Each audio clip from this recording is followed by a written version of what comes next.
Olá, meus irmãos, a paz. Vamos responder mais uma aqui da caixinha de perguntas dos stories, amém? Diz assim, o irmão ou a irmã: como me preparar para a volta de Jesus? Certo. Então, quero que você abra a sua palavra aí, a sua Bíblia comigo, no Evangelho de Jesus, segundo escreveu Mateus, capítulo 25, tá? A gente vai ler a partir do versículo 1. Diz assim: o reino dos céus será, pois, semelhante a 10 virgens que pegaram suas candeias e saíram para encontrar-se com um noivo. 5 delas eram insensatas e 5 eram prudentes. As insensatas pegaram suas candeias, mas não levaram óleo. As prudentes, porém, levaram óleo em vasilhas, junto com suas candeias. O noivo demorou a chegar e todas ficaram com sono e adormeceram. À meia-noite ouviu-se um grito: o noivo se aproxima, saiam para encontrá-lo. Então todas as virgens acordaram e prepararam suas candeias. As insensatas disseram às prudentes: deem-nos um pouco do seu óleo, pois as nossas candeias estão se apagando. Elas responderam: não, pois pode ser que não haja o suficiente para nós e para vocês. Vão comprar óleo para vocês. E saindo elas para comprar o óleo, chegou o noivo. As virgens que estavam preparadas entraram com ele para o banquete nupcial, e a porta foi fechada. Mais tarde, vieram também as outras e disseram: Senhor, Senhor, abra a porta para nós. Mas ele respondeu: a verdade é que não as conheço. Portanto, vigiem, porque vocês não sabem o dia e nem a hora. Amém?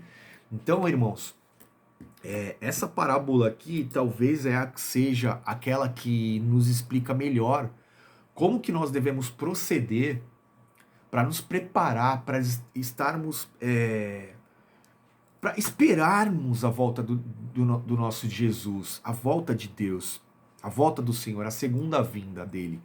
Por quê? Porque, como a gente leu aqui nessa parábola, né?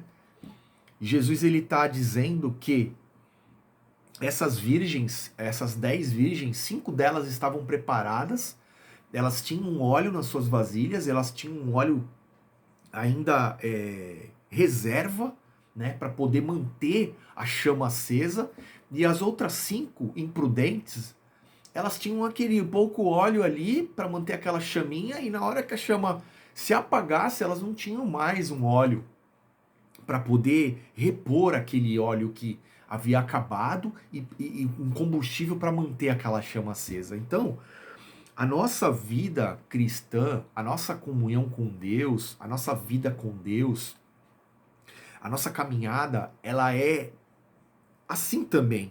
Como que a gente tem que proceder?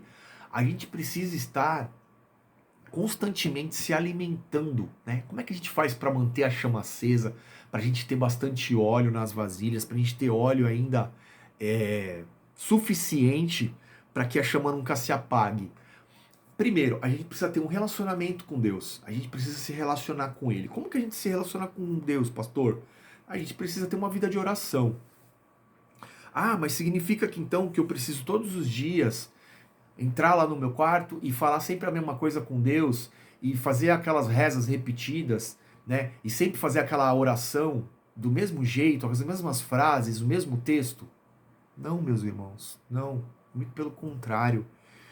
Uma oração é algo que é uma conversa que a gente faz com o nosso Deus, sabe? O nosso Deus é um Deus vivo, ele não é um Deus morto, ele não é um Deus passivo, muito pelo contrário. Ele está pronto para nos ouvir, ele está pronto também para nos responder. Muitas vezes ele não vai nos responder na mesma hora, mas no tempo certo ele vai dar a resposta. Então a gente precisa entender que a oração ela é um diálogo, ela é uma conversa. Ela não é um monólogo onde a gente fala e a gente tá pouco se lixando para o que vai ser falado depois, qual que vai ser a resposta. Muito pelo contrário. O que a gente mais anseia é ter a resposta, o que a gente mais anseia é ouvir a resposta, é ouvir o nosso Deus falando com a gente, né? Não é por tanto falar, assim como a palavra diz, e não é por usar vãs repetições. A palavra de Deus diz isso, Jesus ensinou isso, né? E quando Jesus ele ensinou, como devemos orar, ele deu o exemplo do Pai Nosso. Ele não deu uma oração para que fosse repetida.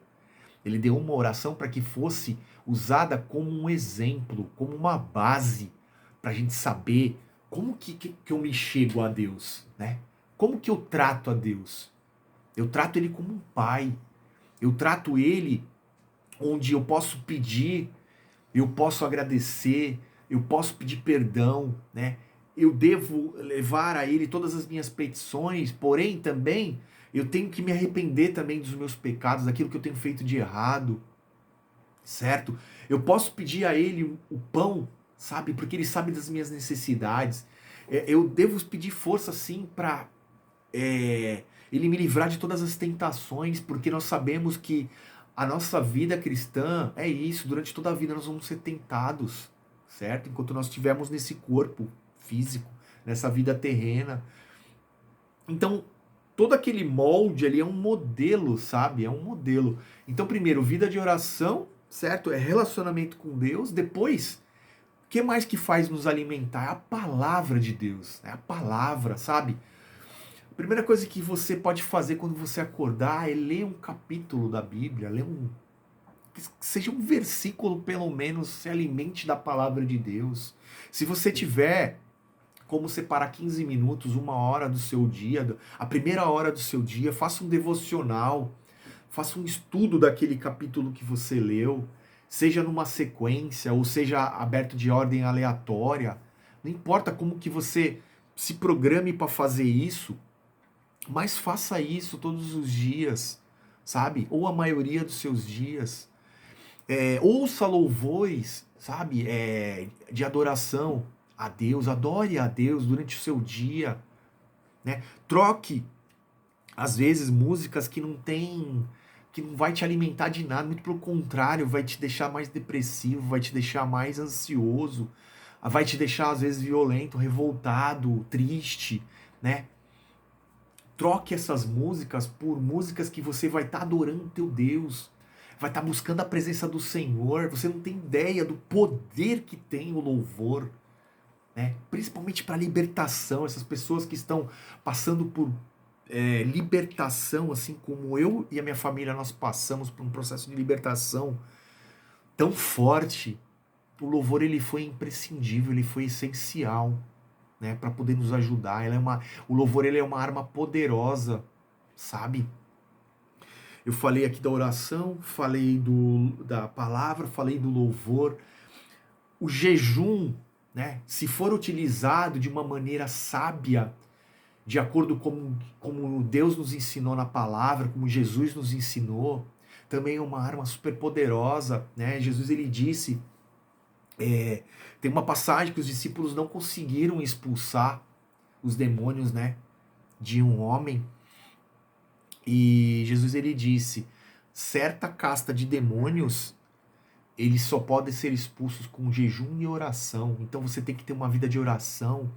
E de vez em quando você tem que sim jejuar. Não é passar dias e dias passando fome e acabar com o teu corpo. Não é isso, né? É fazer um jejum consciente, um jejum inteligente, um jejum onde você não vai estar pedindo para que Deus te dê nada. Muito pelo contrário, o jejum que você vai estar fazendo vai ser para você se achegar mais a Deus, para você fortalecer o teu espírito, né, e enfraquecer a tua carne, enfraquecer os desejos da tua carne e fortalecer a força, dar força para o teu espírito. Sabe que o teu espírito ele veio de Deus. E a nossa carne, a gente sabe que a nossa carne é fraca, que todos os desejos da carne são os desejos pecaminosos. Correto? Então é isso, sabe? É isso que a gente precisa fazer para se preparar para a volta de Jesus. A gente precisa estar caminhando com Ele. Nada mais do que isso. A gente precisa estar ouvindo a voz dele. A gente precisa ter a visão, a direção, o propósito. Saber para o que Deus nos chamou, qual é o nosso chamado, qual é o propósito da nossa vida, qual é a nossa missão. A partir do momento que a gente vive uma vida com propósito de Deus, a gente, assim, sabe, é mais que se torna algo meio que uma missão impossível a gente se desviar, sabe? Porque se você tentar se desviar um dia, você sair dos caminhos do Senhor, e Deus ele vai te pegar.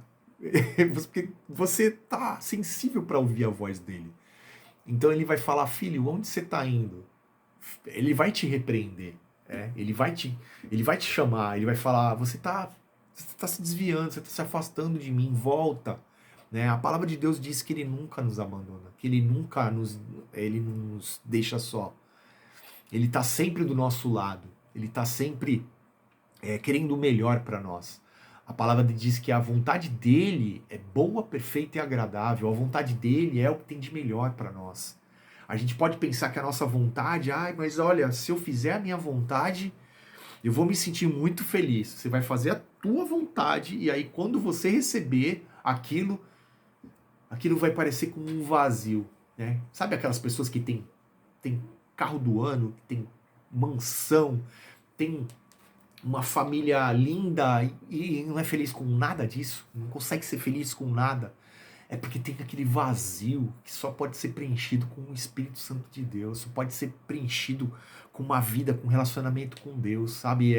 Ela tá alimentando a carne, mas o espírito tá morto, tá fraco, tá afastado de Deus, certo? Então essa é a melhor forma de se preparar para a volta de Jesus, é manter óleo nas lamparinas, óleo suficiente para queimar aquela vasilha e ainda óleo de reposição, né? Então, quem que faz isso, a gente ter esse óleo?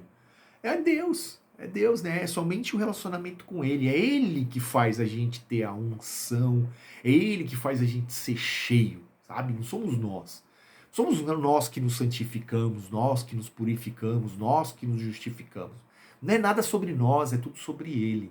É tudo sobre Ele. Então, quando a gente se esvazia de nós e a gente se enche de Deus, aí sim a gente está sempre se mantendo preparado. Não é nenhum processo religioso de devo ir para a igreja, para o culto todo final de semana, toda semana 2, 3 cultos, de subir um monte. Não é esse tipo de coisa, sabe? Isso tudo é muito legal, é muito bacana para a gente se aproximar de Deus.